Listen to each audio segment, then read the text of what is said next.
தளபதி விஜய் அவர்களுடைய ஜனநாயகம் திரைப்படம் வருவதற்கான தயாரிப்பு வேலைகள் நடந்து இருக்கும் பொழுது அவர் வைத்த பேனர் நிறையா இருந்துச்சு.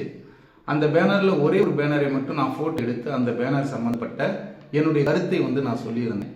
அதுலேயும் குறிப்பாக அதில் என்ன சொல்லப்பட்டிருந்துச்சு அப்படின்னாக்கா, நம்ம ஒருத்தரை அடித்து வீழ்த்திட்டு அதிலிருந்து வடிபடி ரத்தத்தை விஜய் அவர்கள் நக்கிற மாதிரியான ஒரு போஸ்டர் போட்டிருந்தாங்க. அது சினிமாவில் இருக்கிற வரைக்கும் ஓகே, அது மக்கள் அது பெருசாக கண்டுக்க மாட்டாங்க. ஆனால் இன்னைக்கு நீங்கள் அரசியலுக்கு வந்துட்டீங்க, இது போன்ற போஸ்டர்களை நீங்கள் தவிர்த்து விடுவது நல்லது அப்படிங்கிற மாதிரியான ஒரு ஆலோசனையை நான் முன் வச்சிருந்தேன். அதற்கு கீழே நம்ம தாவேகா தம்பிகள் நிறைய பேர் தங்களுடைய கருத்துக்களை வெளிப்படுத்தியிருந்தாங்க. அது நிறைய கருத்துக்கள் இருந்தாலும் கூட பொதுவான சில கருத்துக்களை மட்டும், ஏன்னா தாவேகா என்றாலே அவர்கள் இருக்கக்கூடிய ஒரு சில கருத்துக்கள் மையமானதாக இருக்குது. அந்த கருத்துக்களை பற்றி மட்டும் இந்த கமெண்ட் செக்ஷனில் நம்ம விவாதிக்கலாம் என்று இருக்கிறோம். அதனால் இப்போ முதல் கமெண்ட்டாக அவங்க பொதுவாக என்ன சொல்ல வராங்க அப்படின்னாக்க,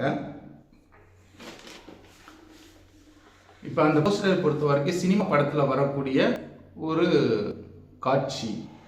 அப்போ அந்த காட்சியை நீங்கள் வெறும் சினிமா காட்சியாக மட்டும்தான் பார்க்கணும், படத்தை படமாக மட்டும்தான் பார்க்க வேண்டுமே தவிர நீங்கள் இயல்பு வாழ்க்கையோடு இணைத்து பார்க்கக்கூடாது என்பதை தாவேகா தம்பி ஒருத்தர் அழுத்தம் திருத்தமாக சொல்லியிருக்காரு. அதை நம்ம வரவேற்கிறோம், அதைத்தான் நாங்களும் விரும்புகிறோம். ஏன்னா சினிமா வேறு அரசியல் வேறு என்பதைத்தான் இப்போ தம்பி சொல்ல வராப்புல. இப்போ நாங்கள் அதே தானே சொல்கிறோம், சினிமா வேறு அரசியல் வேறு என்று தான் நாங்களும் சொல்கிறோம். ஏன் ரெண்டு வெவ்வேறு?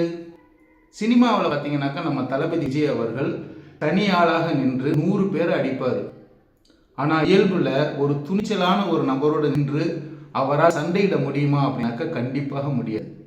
அதுதான் சினிமாவுக்கும் இயல்புக்கும் இருக்கக்கூடிய வேறுபாடு. விஜய் படம் என்றாலே காதல் தான் முக்கியமான ஒரு கருவாக இருக்கும். அந்த படத்தில் பெரும்பாலான படங்களில் காதலை மட்டுமே கருவாக கொண்டு உருவாக்கி இருப்பாங்க. அப்படிங்கிறப்ப சினிமாவில் எப்படியெல்லாம் காதல் செய்வது, எப்படியெல்லாம் காதலியை கரெக்ட் பண்ணுவது, எப்படிப்பட்ட எதிர்ப்புகள்லாம் நமக்கு காதலிக்கும் பொழுது வரும், அந்த எதிர்ப்புகளெல்லாம் எப்படி சமாளிப்பது என்பதையெல்லாம் ரொம்ப எளிமையாக சினிமா படத்தில் காட்டியிருப்பாங்க. உண்மையாகவே காதலிக்கக்கூடிய இளைஞர்களுக்கும் இளைஞர்களுக்கும் நல்லா தெரியும் அதில் இருக்கக்கூடிய பிரச்சனைகள் எவ்வளோலாம் இருக்குது அப்படின்னு சொல்லிட்டு. முதல்ல ஒரு காதல் அப்படின்னு வந்துட்டாலே ஃபஸ்ட்டு நிற்கிறது எது தெரியுமா? பணம் தான். முதல்ல அந்த காதலிக்கக்கூடிய 2 நபர்கள் குடும்பத்திலும் அவங்களுடைய ஸ்டேட்டஸ் எப்படி இருக்குது, பணக்காரர்களாக இருக்காங்களா ஏழைகளாக இருக்கிறாங்களா என்பது தான் முதல் படி.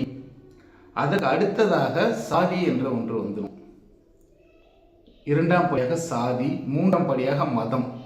இந்த 3ம் ஒன்று சேர்ந்து விட்டால் மட்டும்தான் அந்த காதல் வெற்றி அடையும். அப்படி இல்லை அப்படின்னாக்க அது தோல்வி அடையலாம், அல்லது தற்கொலைக்கு தூண்டலாம், அல்லது கொலை செய்வதற்கு கூட வாய்ப்புகள் இருக்கு. அப்படிப்பட்ட ஒரு சூழல் தான் இயற்கையான இயல்பான காதலில் இருக்கக்கூடிய ஒரு சூழலாக இருக்கு. ஆனால் சினிமாவில் அப்படி இருக்காது. ரொம்ப எளிமையாக காதலிச்சிருவாங்க. காதலுக்கான எதிர்ப்புகள் எல்லாம் ரொம்ப எளிமையாகவே சரி பண்ணிடுவாங்க. எதிர்த்து நின்று துணிச்சா நின்று அடித்து ஃபைட் பண்ணி என்னமோ செஞ்சு அதில் வெற்றி அடைஞ்சிருவாங்க. ஆனால் உண்மையான வாழ்க்கையில் அப்படி வெற்றி அடைய முடியுமா அப்படின்னாக்க வெற்றி அடைய முடியாது. அப்போ காதலில் எடுத்துக்கிட்டோம்னாலும் சரி, இயல்பு என்பது வேறு, சினிமாவில் வரக்கூடிய காதல் என்பது வேறு என்பதை நாம் புரிஞ்சுக்கிறோமா? இப்போ அதே போல தான் அரசியலும். இப்போ அரசியலை பொதுவாகவே விஜயுடைய படம் எந்த ஒரு படமும் அரசியல் பேசக்கூடிய படம் இல்லை. கத்தி என்கின்ற ஒரு படம் விவசாயத்தை பற்றி பேசுகிறது. அதற்கு அடுத்ததாக தமிழன் என்கின்ற ஒரு படம் இந்தியாவினுடைய அரசியல் அமைப்பு சட்டத்தை மக்கள் அனைவரும் தெரிந்து கொள்ள வேண்டும் என்பதை வெளிப்படுத்துகிறது. இந்த 2 படங்களை தவிர்த்து வேற எந்த ஒரு படத்திலையுமே விஜய் அரசியல் ரீதியாக எதுவும் பேசவில்லை. 2வது அரசியல் நிலைப்பாடு என்பதையும் அவர் எப்பொழுதுமே முன்வைத்ததில்லை.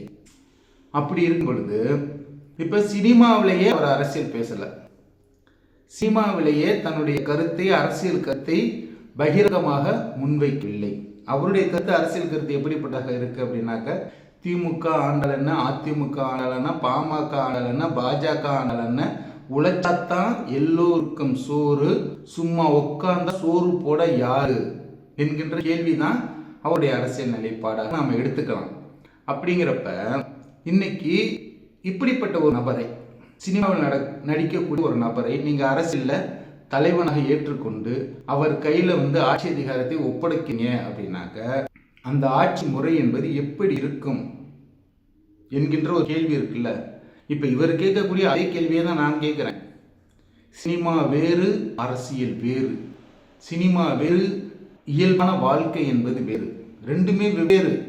சினிமாவில் இருக்கிறவங்களுக்கு நடிக்க தெரியும், அதில் இருக்கக்கூடிய நுணுக்கங்கள் தெரியுமே தவிர மக்களை பற்றியோ, மக்களுடைய வாழ்க்கையை பற்றியோ, மக்களுடைய பிரச்சனைகளை பற்றியோ, அல்லது அரசியல் அமைப்பை பற்றியோ, அரசியலமைப்பு சட்டத்தை பற்றியோ ஏதாவது தெரியுமா அப்படின்னாக்கா கண்டிப்பாக தெரியாது. ஒரு சிலர் மட்டும் அதை தெரிஞ்சிருக்கிறாங்க, அதை விஜய் அவர்கள் இல்லை. ஒரு சில நடிகர்கள் அரசியல் இருந்தவர்களும் இருக்க தான் செய்றாங்க. ஆனால் விஜய் அவர்கள் அந்த இடத்தில் இல்லை. அப்ப வெறும் சினிமாவை மட்டும் நம்பிக்கிட்டு அவரை நம்மை ஆள்வதற்கான ஒரு தலைமை சக்தியாக மாற்ற வேண்டும் என்று நினைக்கக்கூடியது இருக்கு பார்த்தீங்களா, அதுதான் மிகப்பெரிய ஆபத்துக்குரிய ஒரு விஷயமாக இருக்கு என்பதை நான் பார்க்குறேன். அதுக்கப்புறமா இப்போ நம்ம இந்த மாதிரி விஜய்க்கு எதிராக பேசும்போது அவர்களுடைய கருத்து என்னவாக இருக்கு அப்படின்னாக்கா, நீங்க 200 ரூபா ஊப்பின்னு சொல்றாங்க. இந்த 200 ரூபா ஊப்பினா என்னன்னு எனக்கு தெரியல. ஆனால் மற்றவர்களெல்லாம் சொல்வதை வச்சு பார்க்கும்போது திமுகவினர் நடத்தக்கூடிய ஐடி விங்கில் ஒரு வீடியோ போட்டு அதில் திமுகவை உயர்த்தி பேசினால் அவர்களுக்கு 200 ரூபாய் பணம் கொடுப்பாங்க போல. எனக்கு தெரியாது, நான் வாங்கினதும் கிடையாது. என்னுடைய சேனல் அவ்வளோ பெரிய சேனல் கிடையாது, ரொம்ப சின்ன சேனலு. அதனால மக்கள் மத்தியில் நம்ம வீச்ச போல. ஆகையினால இந்த 200 ரூபாய் வாங்கி கொண்டு அரசியல் பேசுவது, திமுகவை உயர்த்தி பேசுவது என்கின்ற அந்த நிலையில நான் இல்லை. என்னுடைய அரசியல் என்பது கம்யூனிஸ்ட் சித்தாந்தத்தை உள்ளடக்கியது. நீங்க எல்லாருமே பேசக்கூடிய அரசியல் என்பது முதலாளித்துவ அரசியலை மட்டும் நீங்க பேசுங்க. அதிலிருந்து வேறுபட்ட ஒரு அரசியலை நான் பேசிக்கிட்டு இருக்கேன். அதனால 200 ரூபாய் ஊப்பியாக நான் இருப்பதற்கு வாய்ப்பு இல்லை. நான் கேட்டால் கூட அவர்கள் தருவார்களா அப்படின்னாக்கா தருவதற்கான வாய்ப்புகள் கிடையாது, தரமாட்டாங்க, நானும் வாங்க போகிறது இல்லை. ஆனால் யூடியூப் மூலமாக ஏதாவது வருமானம் வந்தால் அதை நான் பயன்படுத்தி கொள்ள போகிறேன், அவ்வளோதான்.